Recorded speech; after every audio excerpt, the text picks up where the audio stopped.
nasubaybayan talaga si Kiambao from high school pa lang. Ang laki ng improvement ng bata.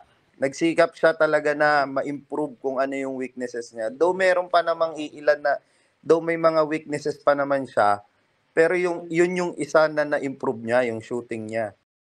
Powercast Sports. If you're new here, don't forget to subscribe and hit the notification bell.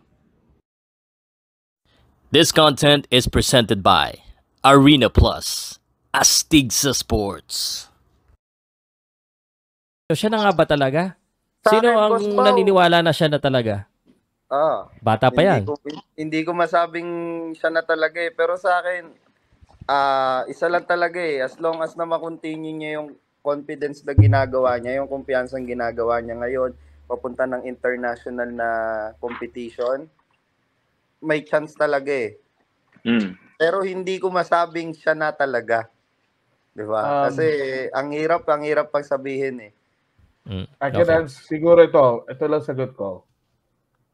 Sa akin kasi, syempre, yung is Kevin Kiambao the real Pinoy deal for the NBA na hanapin siya? The answer is, it will depend on him mismo. Kasi kung siya dapat na magpa-impress eh. Siya dapat na magpa-impress sa mga scouts eh. Kung talagang maganda yung lalaro niya, may chance. That's why, alam mo, pero hindi ba siya undersized? Small forward siya eh. Di ba? Small forward guard. Yun nga ang problema eh. Pwede siyang, tres. Pero ang undersized niya at 6'6". So, I will put him, pwede ko siyang iligawang dos.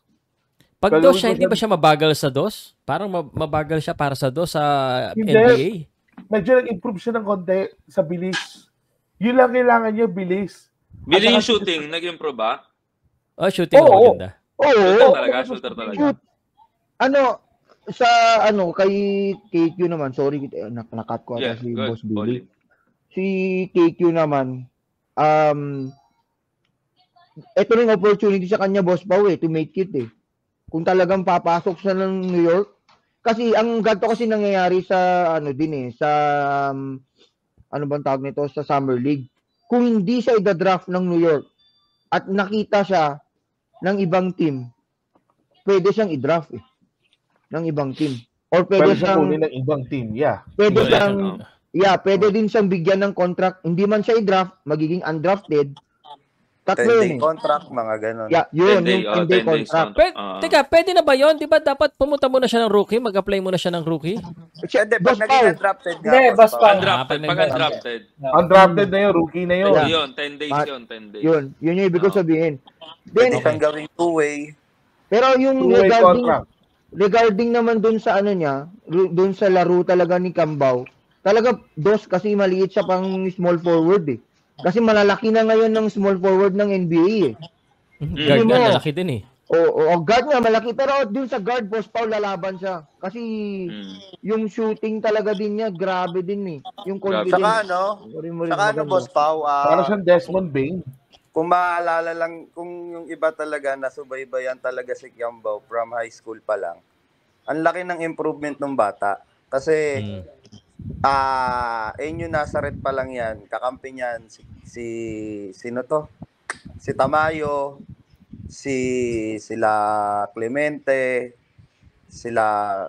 basta yung mga nasa UP din. Ang hindi ganun ka-improve ang shooting ng isang Kiambao. Kumbaga, nakita ko sa kanya talaga na talagang nagsikap siya eh. Nagsikap siya talaga na ma-improve kung ano yung weaknesses niya. Though meron pa namang though may mga weaknesses pa naman siya, pero yun yung isa na na-improve niya, yung shooting niya. Kasi yung Tamayo at Kiambao noon, kung shooting, sobrang mas shooter si Tamayo noon. Yun yung laro nung dalawang yun. Yun nga ang nagpahirap kay Soto eh. Sa laban ng Ateneo at Enyo Nazareth eh. So yun ang kagandahan kay Kiambao. Continuous workout talaga siya. Focus din talaga. Kaya na-improve niya yung skills niya about sa shooting. Yung kaya ganun yung kumpiyansa niya. Okay.